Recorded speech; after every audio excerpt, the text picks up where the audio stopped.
Oh, hold on. Insufficient authentication scopes. What the fuck does that mean? What were you going to say? What were you saying about? Well, none of the school board, Henriksen, like none of them would say that. They didn't say it out loud. And it's just like when I went over, when Aaron Williamson wanted me to come to that healthcare thing over in Fairfield. All right, you guys ready? Right, not yet. Hold on. Got to loosen my belt a little bit. A little tight. A little tight. There we go. That's better. Life's good now. You guys ready? Yeah. I'm going to stream to Facebook. Go.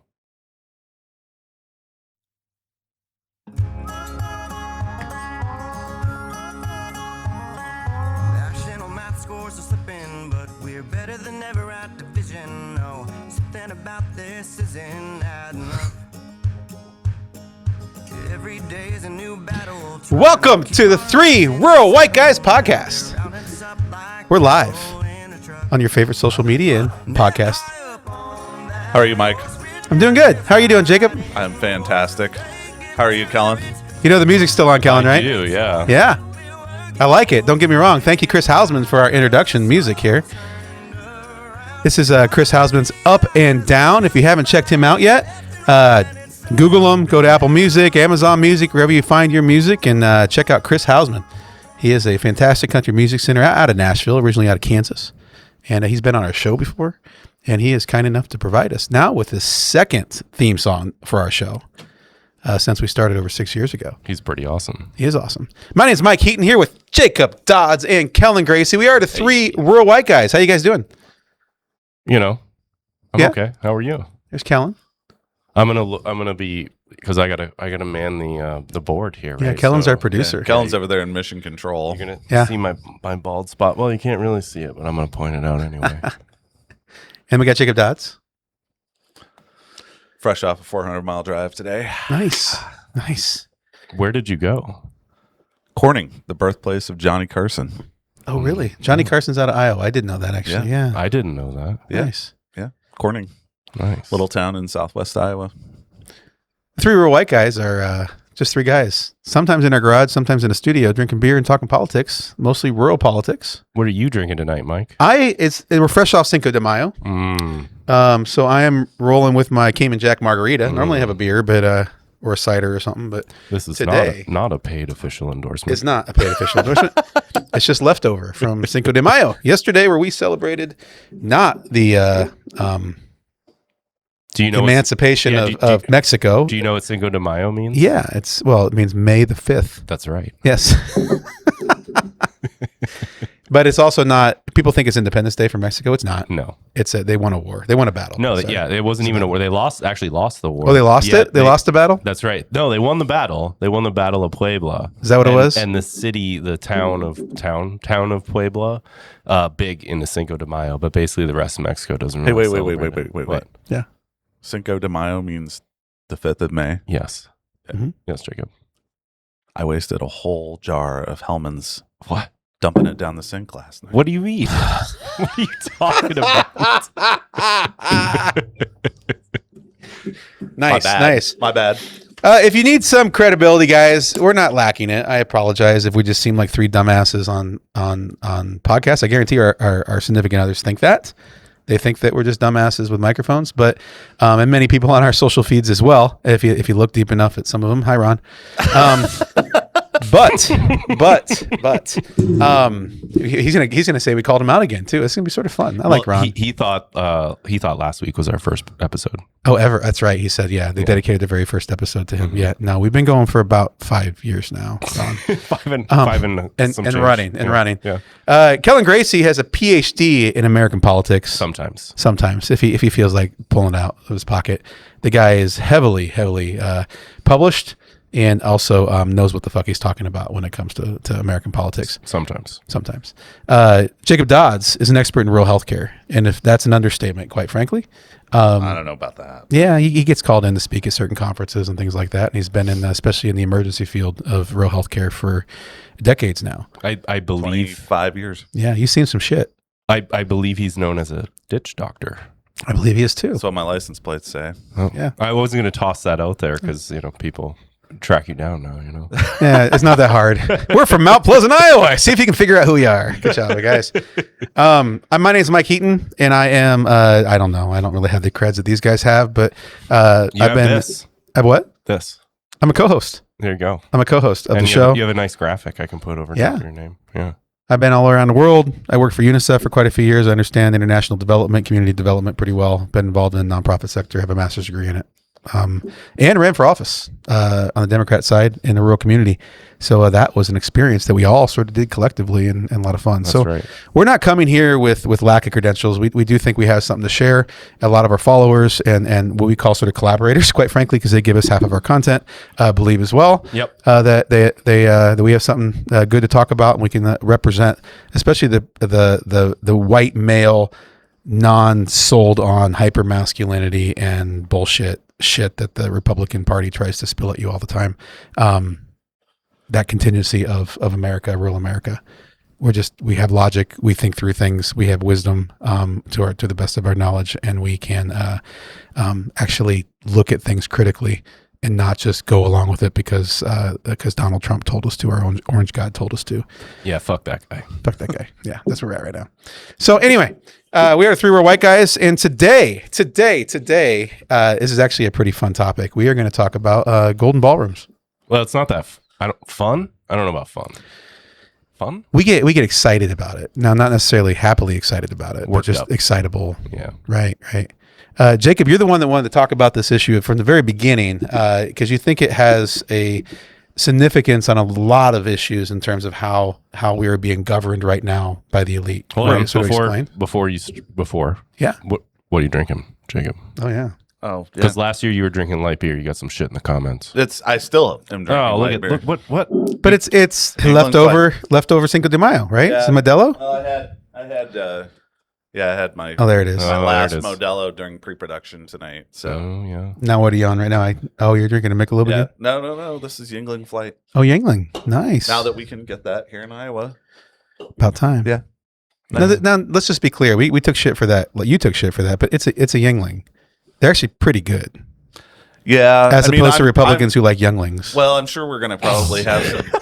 I'm sure we're going to probably get some hate for that from some of the lefties because they were when the whole Bud Light controversy happened. They sort of let their politics be known. I mean, they are kind of a right-leaning family. But you know what though? Good beer is good beer. but so are the Bushes. Like I don't care what anybody says. The Bushes are Republicans too. So, right. That's a good point. Whatever. I don't drink beer because of politics. I drink it because I like it. Yeah, and Yingling is a really good light beer. Right. It really is. That's true. Kellen, what are you drinking before he gets going?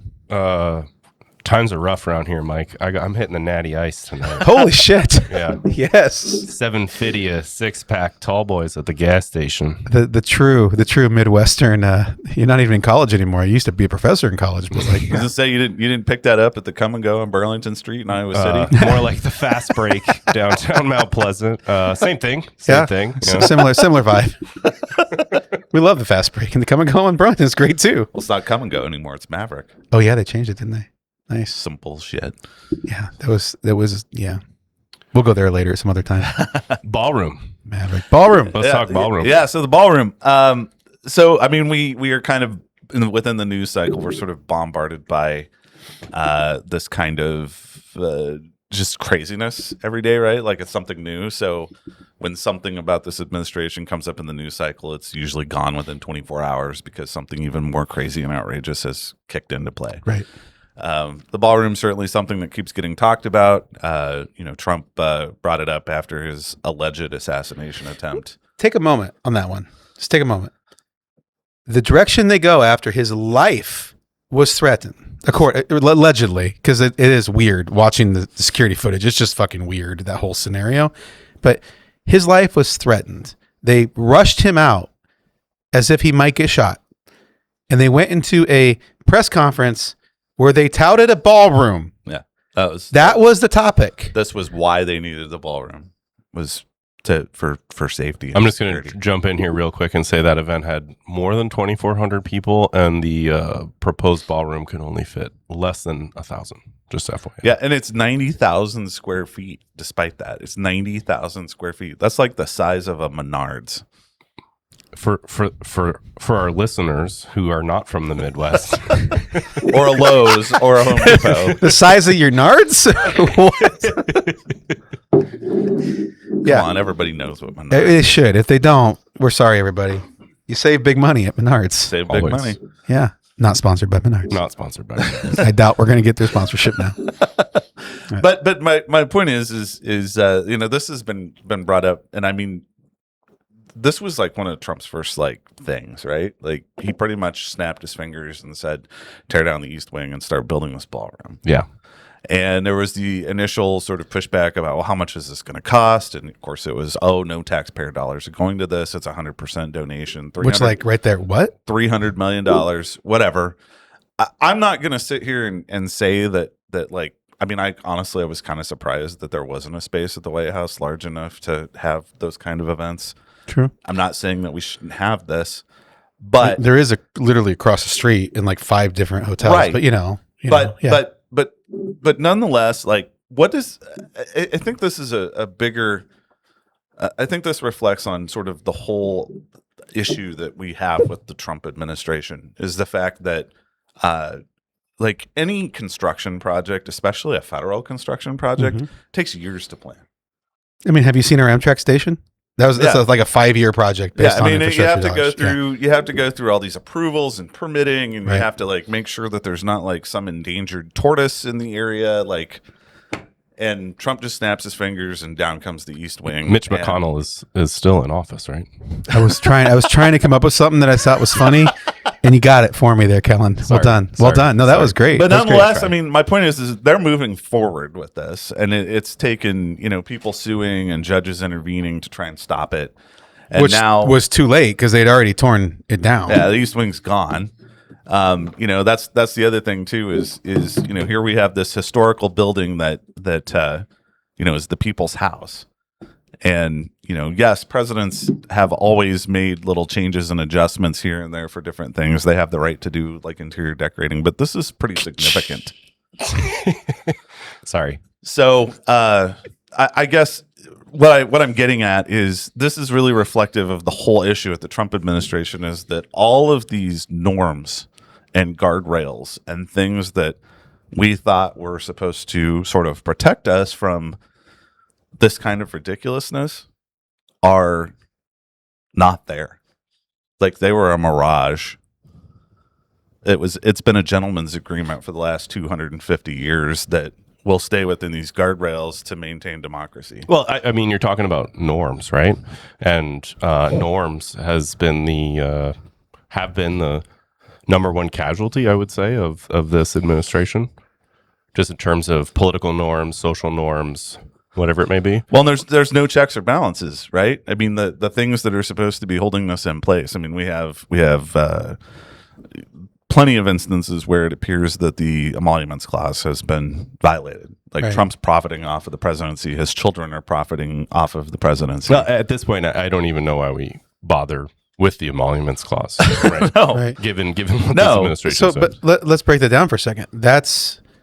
Those were laws. That's not Yeah. norms. Right. The That's a emolument- law. those are emoluments clause constitutional is a law. laws. Yeah. Yeah, right. So what we're dealing with is a violation of law that is not being followed up on by the powers that be Correct. because Trump has found a way to dictate it, literally like a dictator, so he doesn't have to have accountability for it. Yeah, well, I mean, he's got sycophants in the Department of Justice. Right. The Congress is sycophantic to him. I mean, no one is questioning or calling this out. And to make it worse, I mean, it's bad enough that he just knocked down the East Wing without really going through any approvals or processes. Forget the fact that the $300 million that is supposedly been donated to this, even though we haven't really seen any evidence Yeah. that that's the case. Bribes. In the Those are all bribes. in the reconciliation bill that was just passed to fund DHS is $1 billion, 3 times what that ballroom's supposed to cost for security upgrades for it. Wait. DHS, Department of Homeland Security, got $1 billion toward the ballroom Specifically to the Secret Service. Yeah, To do what? It's not going to their salaries. I don't know. Bunker? $1 billion? Bunker? Build a bunker, or like what did they say? 7 or 9 inch thick glass? Yeah, that's my conspiracy theory with this, is that he wants this ballroom not because he wants some gaudy ballroom. This is the bunker he's going to hole up in to try to keep from being pulled out of office. See, and so I get that, and I see how a lot of people go that direction, and I'm not denying that could be a thing. What I am saying though is that often it's simpler than that. I think honestly, there's some 9-inch thick glass company that's lobbying for this and has something on Trump or has given him money in a form of a bribe, and they just want to get this passed so they can collect their paycheck. Well, I think you're definitely onto something, but the ballroom in particular, I think really is what Jacob said.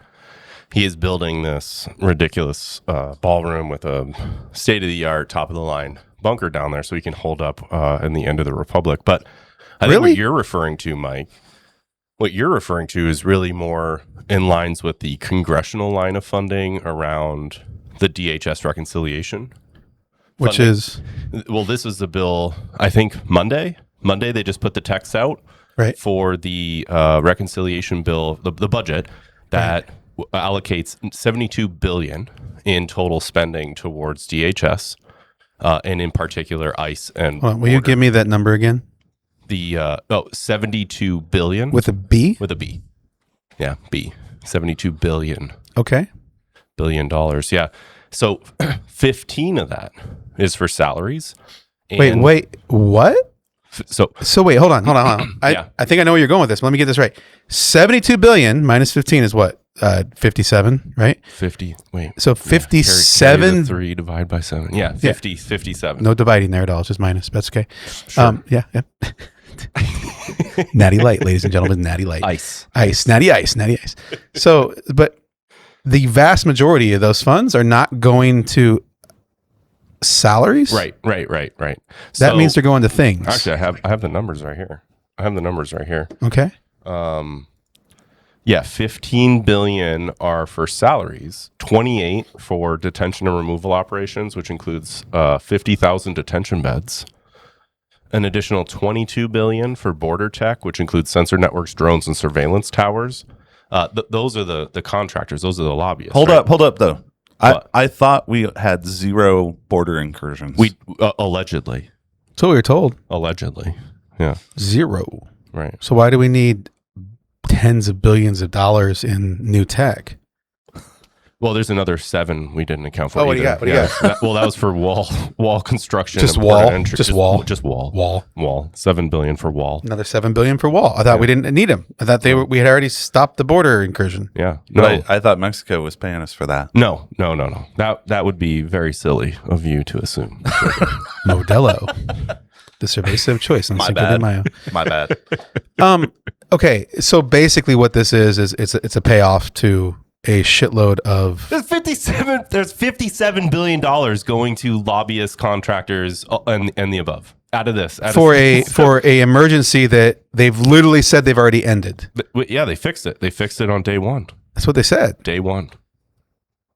And for those of you like, well, you're just stretching and shit like it. Have you ever been attacked or hurt in any way, shape, or form by an immigrant, by an illegal immigrant, undocumented immigrant? I know I haven't. Have you? I don't know, but there's a 3-year-old at the Cinco de Mayo party last night who would not stop smacking me in the leg. Well, okay, that's fair. He didn't speak English, Mike. Sometimes you deserve to be smacked in the leg. I don't know. I don't know, Mike. I when I stopped to get gas in Creston today, there was one in front of me that was buying lotto tickets that he was taking longer because there was a communication barrier. Did you ask for his papers? No. You should have. So what I'm hearing you say, because here's why. He unlike no, I'm not going to say that. unlike other certain demographics, he did not stand at the counter and scratch off tickets while the rest of us stood there in line. That's what white people do, Jacob. This is true. Oddly enough, I've only experienced older white women doing this. I don't know about men. They may have doing this. I don't know. It may not be a gender related thing, but that's my experience personally. How about you? You're not going to go there? No, Good for you. I'm just going to leave it alone. Okay, we're live, so I mean, you can't We take are it back live. now. We're obviously not that great at being like Democrats here, people. we try. But listen, what the hell? Oh wait, before we go there, for the $57 billion they're just giving away to corporations, did your gas cost more? I'm assuming that's why immigrants are the reason. That guy scratching the lotto tickets was the reason your gas cost more. Well, as a government employee, the gas cost you more. Yeah, we pay for his gas, Mike. oh, touche. Yeah. Touche. But yes, it was. I'm glad that I don't have a vehicle that requires premium, because in that part of the state, 91 octane was $5.19. Holy Oh my God. criminy. And it was. I mean, it's higher than giraffe nuts right now. Yeah. Did you just say higher than giraffe nuts? I did say that. Yeah, Hold on. higher than Willie Nelson at a Snoop Dogg concert. Jacob Dobbs, Yeah. ladies and gentlemen. Higher than giraffe nuts.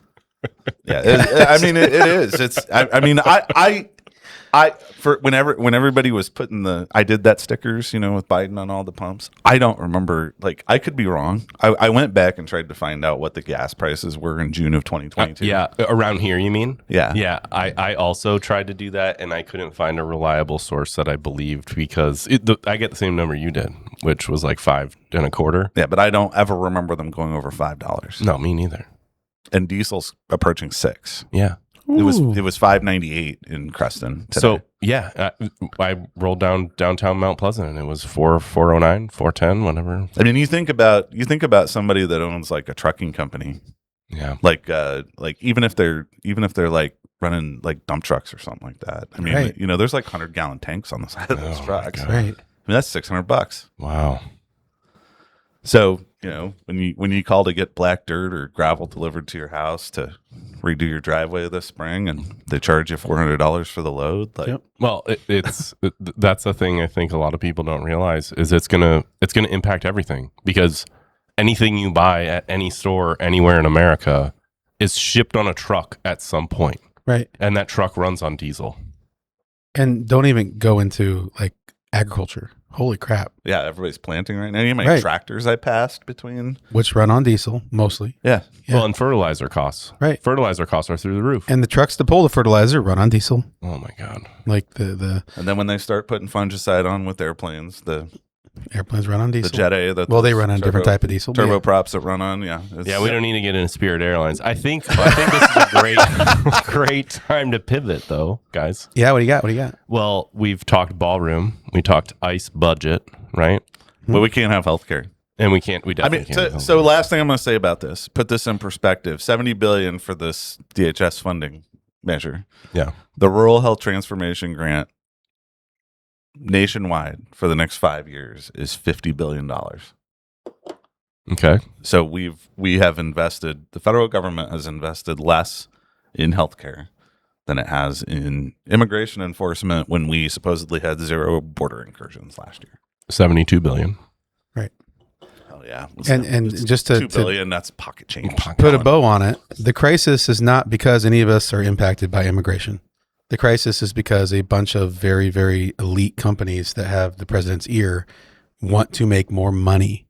And so they're crafting a situation that is far, far less worse than they're saying it is, in order to justify a $57 billion dump of our taxpayer dollars into their pocketbook. Well, Contractor and pockets. sometimes it's not even friends of the president or people that have something on him.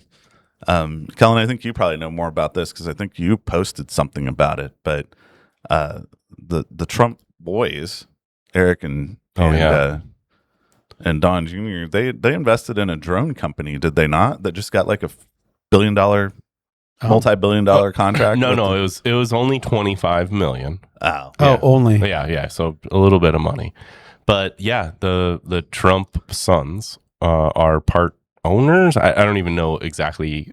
They sure as shit aren't doing anything of actual work with the company, but definitely invested heavily with it, and have part ownership and definitely reap the benefits. But yeah, the Trump sons just recently were awarded a $25 million plus contract with the DoD to produce drones. And I think that was just the first check was 25 million. I'm sure more will come. I'm sure that comes with no access to the big guy either.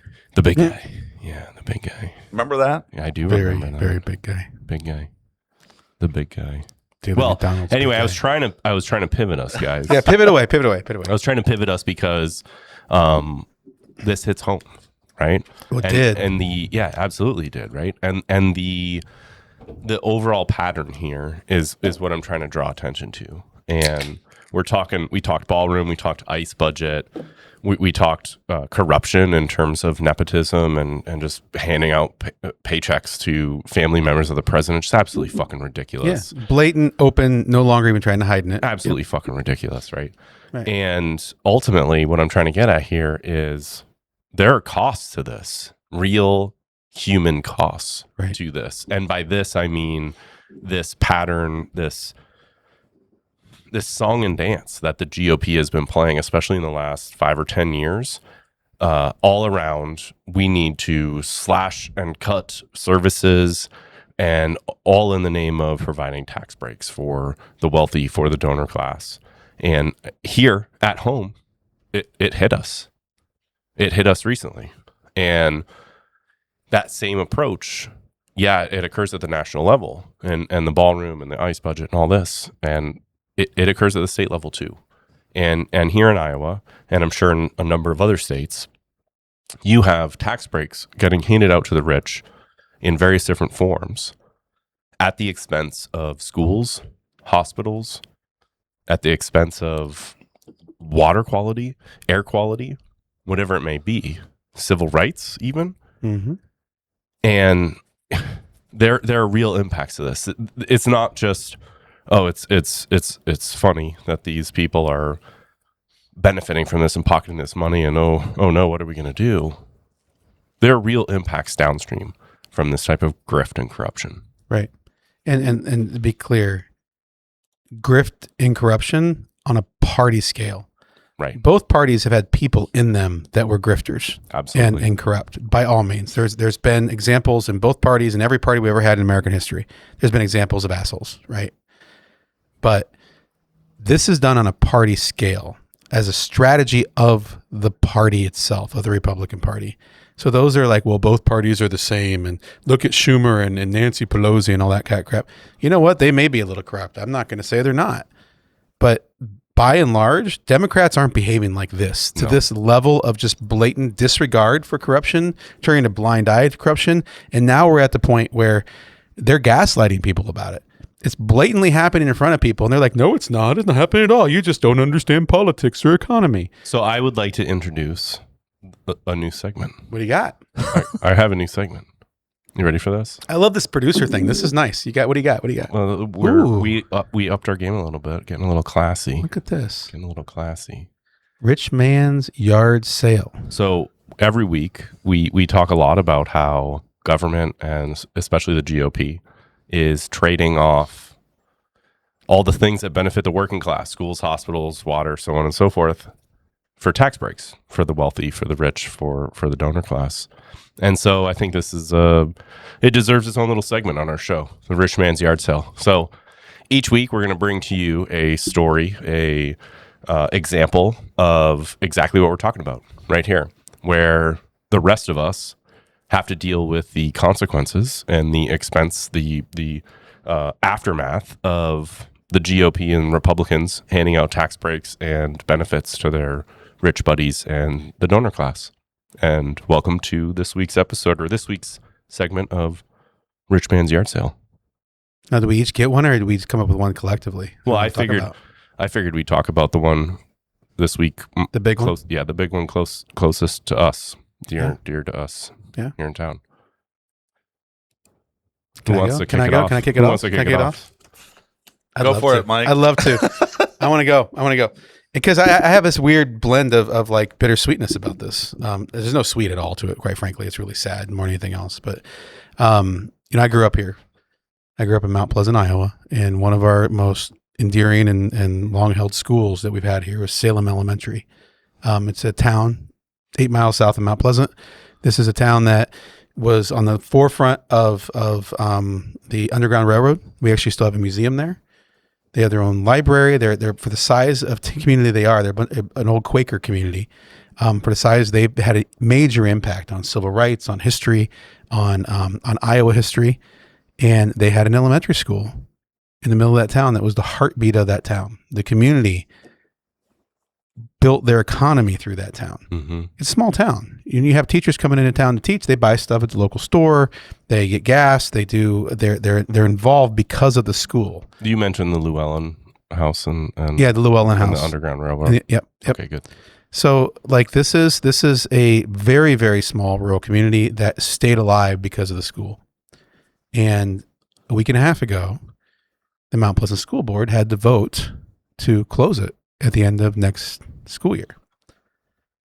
Yeah, 2027. Yeah, next year.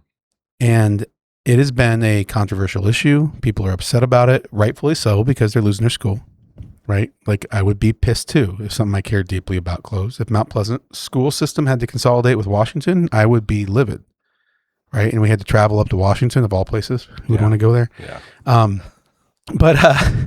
But I would be mad, and they justifiably are upset.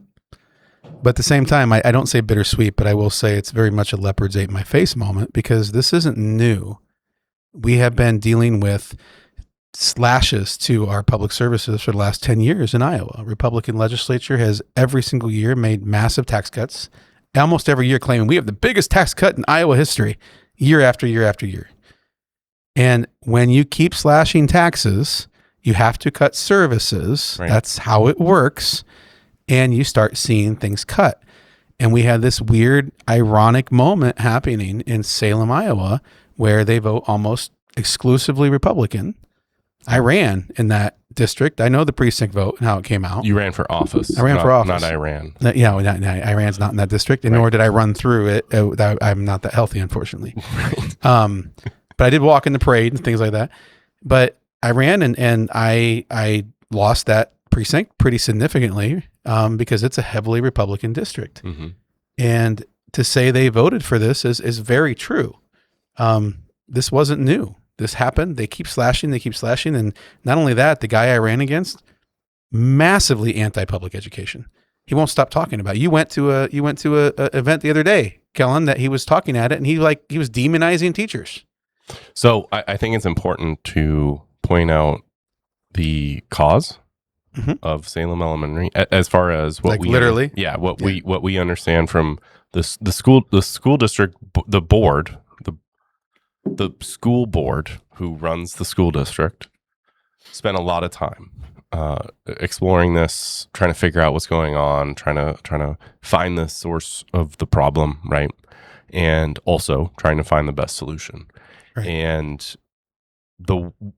ultimately what's going on is twofold. We have declining enrollment numbers. You have families leaving the state. You have younger families in our area that aren't sticking around. And you have people leaving once they get of age and raising families elsewhere. So you have declining enrollment problem, first off. But second off, you also have what's called SSA, which State Supplemental Aid. State Supplemental Aid. And that is the dollars coming into the school district to the general fund that are allocated by the state legislature. So every year, the state legislature determines what percentage increase or decrease will we make to the SSA dollars going to the school districts around the state, right? Right. And rarely ever a decrease. Let's just be clear. I don't know if they've ever done a decrease. I was just going to say, I don't know that they've ever decreased. Maybe decades and decades ago, but definitely not in the last 10 to 15 years. But that's where their nuance gets Republicans like to hide behind the hard to understand, right, the blurry. Right. And what the key is, they're always saying we increase funding. We keep increasing funding. Why are you guys, right, we increased it by this many $1 million this year. Why are you complaining? But they don't ever tell you that they increased it at a rate that was below inflation, which for a school board budget, that means it was a cut. They have to make cuts because their purchasing power just decreased. Right. So you can say, well, we increased your funding by 2%, but then the school districts say, well, all of our costs increased by 3%. Yeah, 2.3 this last year, right? 2.3, what it yeah, was. exactly. So that was the exact math. Technically a 0.3% cut. Right. So Republicans go around and say, well, we increased school funding by 2%. Right. But then school districts say, well, our costs increased by 2.3%. Right. So that's the reality of it. Right. It doesn't matter what the opinion is. That's the reality. Right. They can't afford to pay as much as they did before. And they've been doing this for 10 years. Right. And so you add on top of that, Iowa economy is shit. And our population is not growing at the rate that a lot of these school districts thought it would, because they make 5 and 10-year plans and they look out down the future and they say, what is enrollment going to look like next year and 2 years and 5 years from now? And all of their projections are wrong because these towns are shrinking, not growing. Towns like Mount Pleasant, especially because we lost Iowa Wesleyan a couple years ago, right? And those two things combined led to a $1.8 million hole that they had to fill in the next 2 years. And if they don't fill it, the state comes in, takes over the school district, and then you're really not going to like what happens, whether you're in Salem or in Mount Pleasant. Right. Yeah, and the other thing to keep in mind with this situation was that 1.8 million had to be cut. Period. Right. Whether it came from, and understand that closing Salem is not the end all be all of this. Like, there are other cuts being made. Oh yeah, there was 900,000 cut prior to this vote to cut the 1.8. But you have, or actually you 900, have 900. Sorry, yeah. There's but yeah. there's 1,100 kids in Mount Pleasant. 1,700. Oh, that's right. It was. My numbers are getting confused.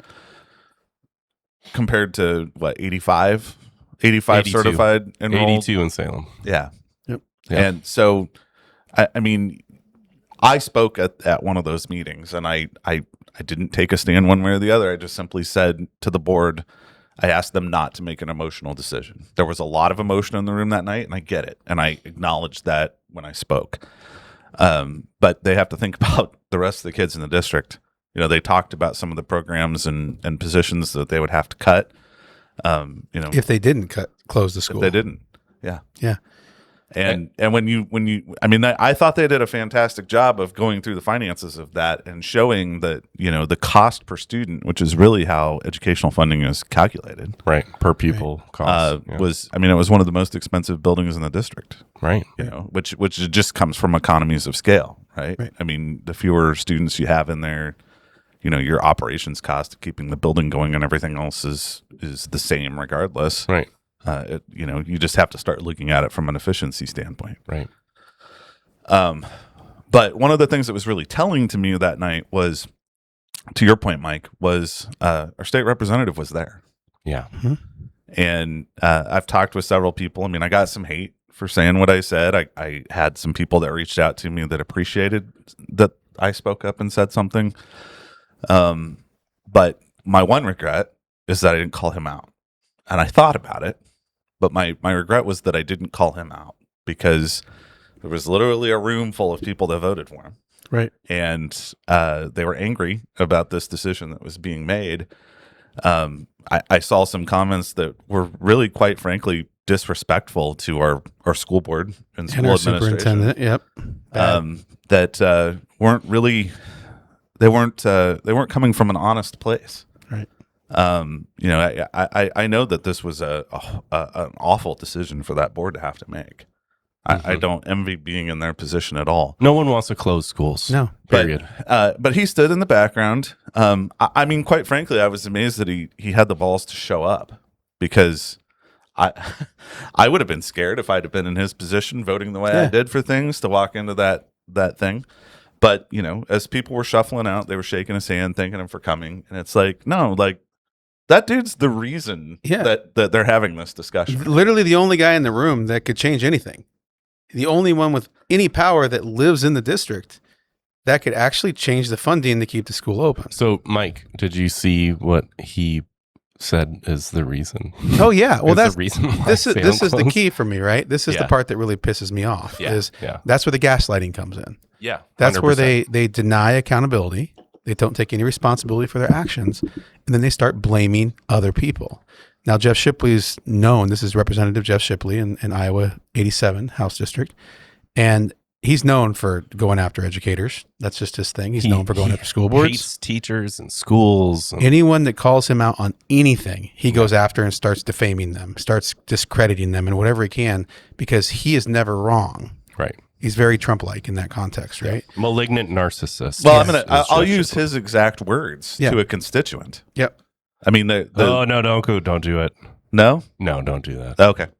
No, in fact, I'm Just actually Google him. All you have to do is Yeah, Google him. yeah, You'll yeah, see yeah. his exact words to a constituent. I'm stopping Jacob right there because he has said such awful shit that I really don't want it on our podcast. Yeah. I really don't. Don't even give him the... Yeah. It's pretty vile. It is pretty vile. Absolutely fucking vile. And like we drop F-bombs and whatever. Yeah, and we just said 5 cuss words right there and doesn't even come Right, right. close to what he said. I encourage all of our listeners to Google Jeff Shipley and the interaction that he recently had with a constituent, and the language that he used to describe that constituent. Yeah, it was via text message, so it's in Yes, writing. It's in writing, and it's Right. it's historically documented.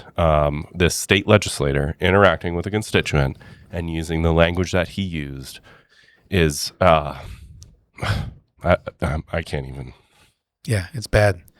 And his excuse that he gave to the day of the vote, he's like, thoughts and prayers go out to the people of Salem, Iowa. And then he wrote that, just remember that this is all due to enrollment and mismanagement of COVID funds. Mismanagement of COVID funds. Like, that's his excuse. Number one, enrollment has nothing to do with your percentage increase. Your percentage increase is per student, per pupil. per pupil. Enrollment goes down. It's already going down just by default. You could increase it by 4%, 20% if you wanted to counter that, for sure. The state increased it by 4% for decades before this 2016 when Republicans took full control of the Senate, the House, and the Right, governor's right. office. But he didn't even bother taking accountability for that. All he said was the school board is at fault. Yeah. And he said mismanagement of COVID funds because he wanted to say, well, the federal government came in and gave you $400,000 and that made you think that you can spend all this money, right? Yeah, so let me put that in perspective, because one of my favorite things to do is to try to put these in terms that people can understand. Yes, please. Right. So imagine if you're a 2-income household and your spouse, say, loses their job, and you're like, well, shit, we got to figure out how to pay bills for the rest of the year. Tell me more, Jacob. But you just did your taxes and you got a sizable tax return back. So instead of saving your tax return or putting it in investments or whatever you were planning on doing with that, paying down debt, you are like, okay, well, that's cool. Like, we can pay our bills with the tax return and it'll be fine. Right. And you get a new job next year and it'll get straightened out. Basically, that's what happened. Is the school didn't have the income that it needed because of the declining enrollment and the property tax rollbacks and the ESAs and all of these things, this perfect storm that was brewing. They got the COVID funds. Right. And they were like, okay, hopefully the legislature will pull their head out of their ass and fix the educational funding thing. So we're going to use these COVID funds as a Band-Aid to pay the bills that we're already paying. So you're right. That did happen for the last year of the COVID funding. Right. Right. Prior to that, though, that money was used for the intention of the COVID funds. Right. That was to hire additional staffing to help with catching kids up in the learning that they lost. Right. And behavioral issues. and medical staff. There were medical staff, additional yep. nurses that were on site. all things that the school intended to, once the COVID funding ran out, to fire, because that was the point of the COVID funding. It was temporary relief during a time of crisis. Now, they actually extended it by an extra year because they were able to make that work, and they actually used the extra year to fund some of the other things you're talking about, to pay the bills, to keep Salem School open, I might add. Right. They would have had to make this decision earlier had they not done that. And then just 2 months ago, before the vote on the school, they finally had to cut that money, that $400,000. And that was part of a prior vote before they had to close the school that has nothing to do with the school closure at all. Right. And that was a $900,000 cut. Right. That $400,000 was part of that. So for a state legislature, sorry, go ahead, Jacob. Well, so just to finish, my point is this. The COVID funds were not misspent. No, Right. Not at all. They were well spent, if anything. Right. And where I was going is at the end of the day, for a state legislator to come into town and to say the school board is the problem here, and the mismanagement and the superintendent, and they didn't budget is such a fucking slap in the face from the guy who continuously votes to underfund schools and to not fund schools fully, and even really in theory, the way that the inflation rate works out, to cut funding from schools. Yep. For him to come into our community and point the finger like that, especially when the dollar figure was, I think, $440K a year if you were to put it out over if you were to annualize it. The school district cut all of that and then some after the federal funding ran out, right? Which they were supposed to do. And which they were fiscally responsible in doing. Right. So the school district does exactly what they're supposed to do. The dollars are no longer coming in. We are no longer going to allocate those dollars out. So we had to get rid of those positions. We had to get rid of those teachers, those extra staff, the extra costs that were associated with that. And then some, because we also have to deal with the state legislature essentially slashing our budget. Right. They did that. And they still have a $1.8 million gap that they have to fill. And honestly, 900,000 at that point. A year. Just to be clear. A year. Per year. They had to cut. So the 400 was part of the first 900,000 they cut. Right. And they had to cut another 900,000 to reach 1.8 million for the next 2 years. Yeah, for the next 2 years. Right. And then after that, just based on projections, it's another $500,000 for the next 3 years. We're not done. Each. We're not done. No, we're closing more schools. We're closing more schools. Unless we turn around our enrollment somehow, or Democrats come in and actually fund the schools or at like 4 or 5% increases. Right. Or all of a sudden we have a responsible legislature. Right. But the important thing to note here too is this is not hyperlocal to the Mount Pleasant School District. Not at all. It's everywhere in Iowa. It's everywhere in our state. Everywhere. The same night that they voted to close Salem, the Cedar Rapids School District voted to close 6 elementary buildings. 6.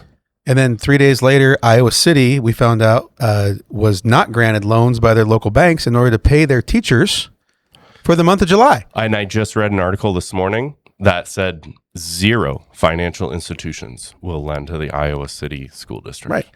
But they're saying that's corruption. That's just bad management of the school district. Well, what about Central Lee, who's looking at consolidating with Fort Madison? What about Fort Madison, who's saying no to Keokuk after they reached out about consolidation, because every single school district across the state is currently desperate?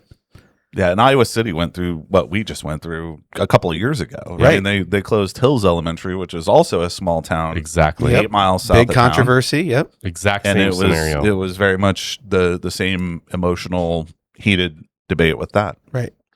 So, this has been your weekly segment of Rich Man's Yard Sale, where we dissect how the GOP and Republicans are absolutely screwing all of us over at the expense of rich people's tax breaks and the donor class. Yeah.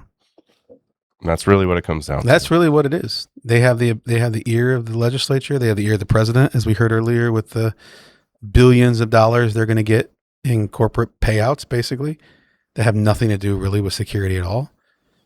And that's where we're at with tax breaks as well. This is all about making money or saving money for the wealthy. Yeah. To the tune of billions of dollars. And by the way, just 2 nights ago, the Iowa State Legislature wrapped it up. Mm-hmm. And they wrapped it up with one final vote. After passing an ivermectin bill and a handful of other stuff throughout the course of the session, their final vote that they had before they closed it was to do a massive property tax cut. So I think, is there an award here? Is there an acknowledgement for? Yeah, for well, this let's type of talk behavior? about the significance of this tax cut first, though. Okay. So they earned this award. I think is really, really important. We'll get to the award. Yeah, we have a great award to hand out, but I think we can call the Iowa State Legislature something, though, if you'd like to, Kellen. If you have your I do. thing ready. You ready for it? So our weekly, what we call it, pardon our. This is going to be our new thing. Yeah. And I do say pardon to our less comfortable followers who aren't okay with cuss words and things like that. It's coming showing up on their Facebook page. But we have our weekly Dickhead of the Week award, and it's going to a bunch of people this week, and it's to the Iowa GOP lawmakers. Incredibly tone deaf. They passed a $4.3 billion cut as Iowans are struggling with healthcare, as Iowans schools are closing, including Republican voter schools are closing, and the economy is one of the worst in the country now. Yeah, our economic development is in the absolute shitter. Well, Right. I think. And they go and they do this. Well, Kimmy's sticking her head out there. She gets an honorable mention. She's not an Iowa GOP Right. lawmaker. This is her technically. goodbye. This is her goodbye kiss right here. Yeah, she's sticking her head out over there because she's Yeah. very proud of the. but grift. here's the thing, and I'm speaking to our if there's any of our conservative listeners that are out there listening to us, there were two big issues for them. Have been big Right. issues for for them. conservatives. Yes, for conservatives. I mean, I agree with both stances as well. It's In not really Iowa, a conservative yeah. or a liberal issue, but this was definitely a thing for the Iowa Standard, like super MAGA conservative crowd. One was eminent domain, Right? which they refused to take up. They didn't touch. They didn't pass. And the other was basically acknowledging that pesticides cause cancer. Yeah. We passed a fucking bill for cloud seeding and chemtrails because that's such a fucking problem here. And making a horse medicine available to humans. But we can keep dumping pesticides into our waterways and then wondering why we have the highest cancer rates in the country. Right.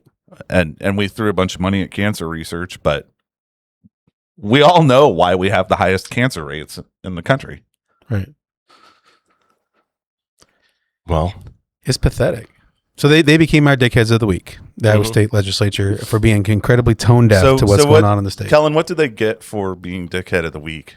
well, I thought it was pretty apropos to give them the golden horse pace pump. So Yeah. their trophy for being the inaugural dickhead of the week is the golden horse pace pump. So for the listeners at home, one of the big things that our legislature accomplished for the good of Iowans was to allow over-the-counter access to ivermectin. which was certainly a pressing issue in the most recent legislative session. Because it apparently cures cancer and everything else. Don't forget So- COVID. Don't forget COVID. All these things that it magically cures despite no actual research to prove it. Is that why they did this? Is COVID? That's what sparked the That's whole what sparked ivermectin conversation. was basically, I mean, there was I think it stemmed from the fact that this is why the whole medical conscious thing passed as well, allowing medical providers to withhold treatment that they conscientiously disagree with. So Because the Board of Medicine was going after physicians who were prescribing ivermectin. Don't go there, Kellen. I know where you're going. I Don't just- do it. Don't do it. Don't do it. You're gonna tell everybody to take some more paste, aren't you? Just go ahead and pump yourself full of paste, and life is good. The apple flavor is really good. You should try Nope, it. nope, don't do it. Nope, do it. they have flavored ivermectin. This is not how we win elections, guys. Well, that's if you. this is not how we're supposed to win elections. That's if you go to the pharmacy at Farm and Fleet. Yeah.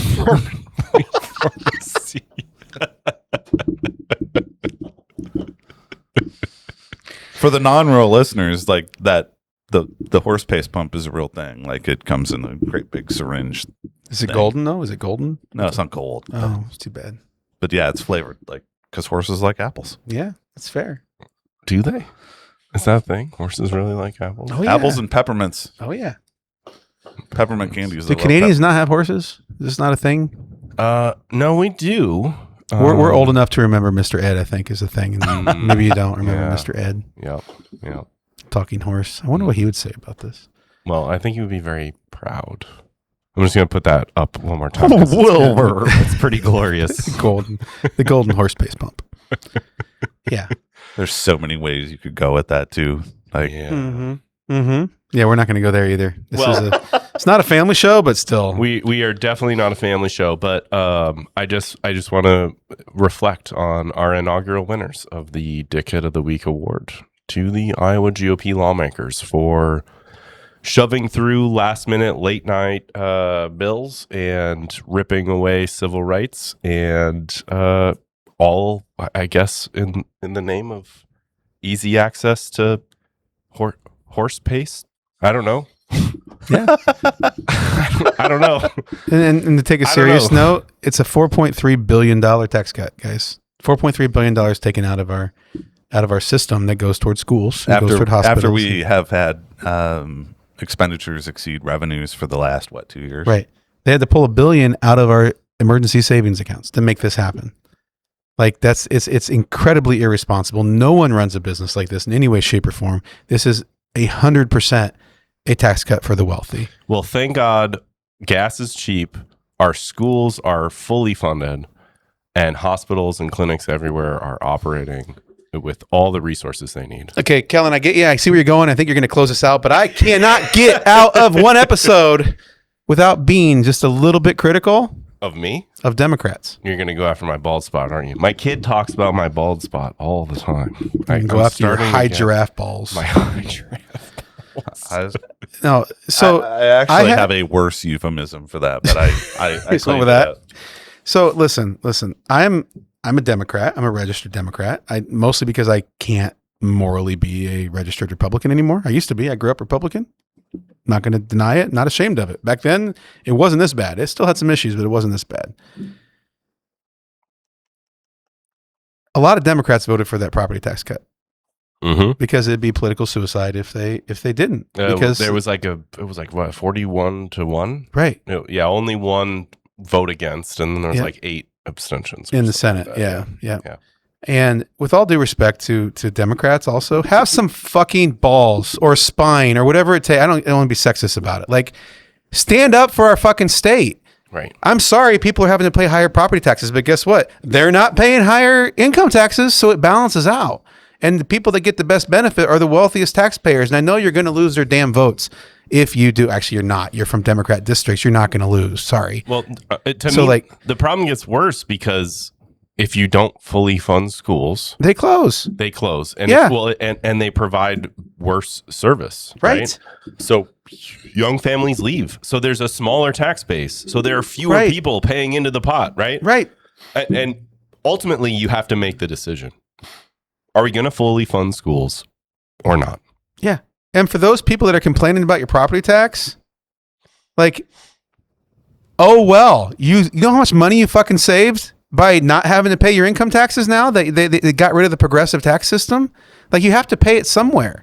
Right. Our schools are closing. All of our Salem families are pissed right now at you. They're putting their anger at the wrong place. Yeah, they're just misplaced anger. But That's misplaced anger. That's the key part, though, is the fact that the legislators in Des Moines don't have to. They're not the ones that get accused of eating their face. Right. It gets passed down to county government or city government, Right. or the school boards that are having to make those cuts. So, but Or that's that, my that point. Have to. The property taxes aren't getting lowered. All these rural counties are going to do is increase their assessments. Right. Right. Well, until they get capped as well. Right. Right. And that's what the state plans on doing. Republicans plan on doing. They don't want to see government services. They don't want to see taxes. That's their only thing that they actually give a shit about. All this other culture war shit is just to get power to do this. And people haven't figured that out yet.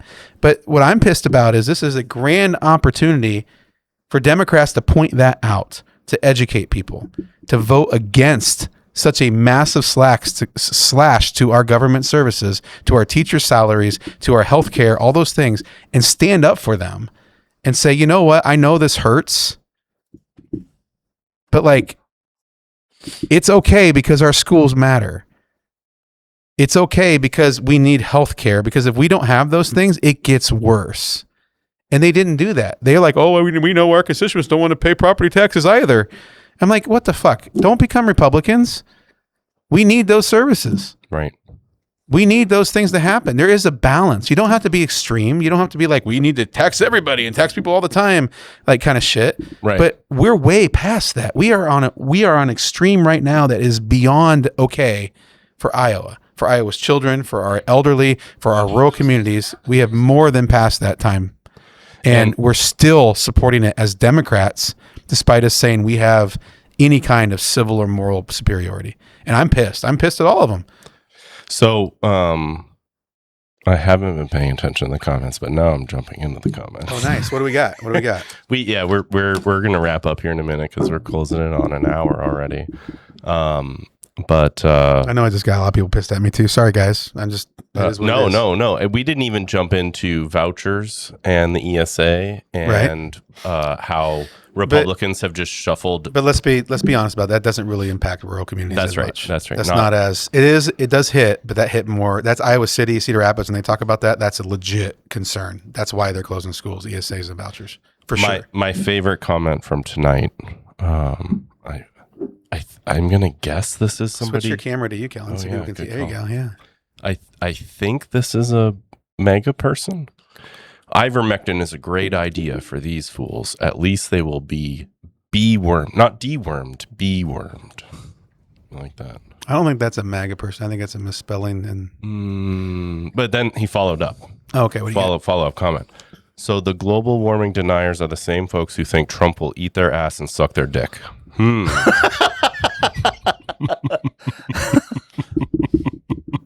I think he's mega. I don't know. You need to give him a spoon. Kind of feels like he's going after Trump supporters on that one, but yeah, I don't know. I don't know either. I don't know. Sometimes people don't clarify. I don't know. It's tough. Steve, Was it Steve, Ron? if you could, Steve? I don't know, Steve, if you could clarify in the comments. I'm not Okay. really sure where you're going or if you're coming at us or not. It depends on when the comment was made too. Kind of Good point. Good Kind of deal. Yeah. Well, we have somebody else who is a school board member thanking us for explaining the issues. Yeah. So, And we I'll also take that. have- Thank you. We you, also Karen. have, state senators and state reps following us right now too, and liking our posts. And I like them a lot, the ones that are doing it. I'm Yeah. just not happy with not taking the moment to stand up against this shit. Hey, before we close out, do we want to continue the segment we started last week where we try to guess the Oh yeah, the Trump cabinet member? Oh, that was fun. I'm last 1-0 right now against Kellen. What do you got? All right. So again, the rules are that this is a cabinet level position, not just somebody that's in the Trump orbit. At least not yet. It hasn't evolved to that. So your first clue is they grew up in a huge Catholic family in rural Wisconsin, so probably learned conflict resolution by fighting for bathroom time before Sunday Mass. Wisconsin. Okay. As someone who grew up in Wisconsin. The next one might give Wait, it are away. we allowed access to the internet while we're doing this? Not a cabinet member, you said. No, they are a cabinet. They are a cabinet member. The next one current, not fired. current. Because Okay. I was going with Chrissy, no, but no. That's not. Yeah, she's Became nationally famous by arguing Wait, what with are you doing over there? not. No, you said he didn't You're say on the no. phone. I got you on camera. You doing the have phone. 5 screens on your computer. I have Are you- 0 hands available.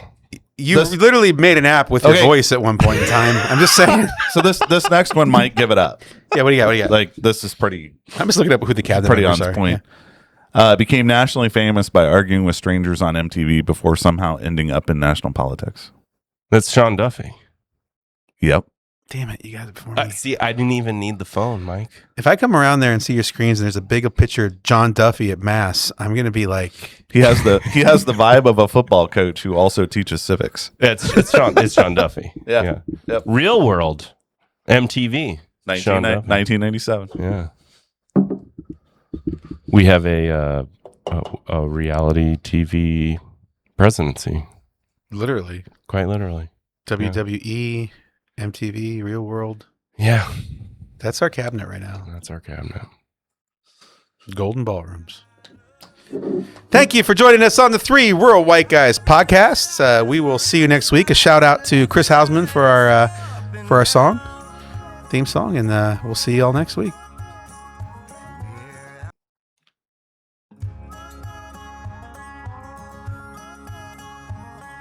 National math scores are slipping, but we're better than ever at division. No, something about this isn't adding up. Every day is a new battle, trying to keep our eyes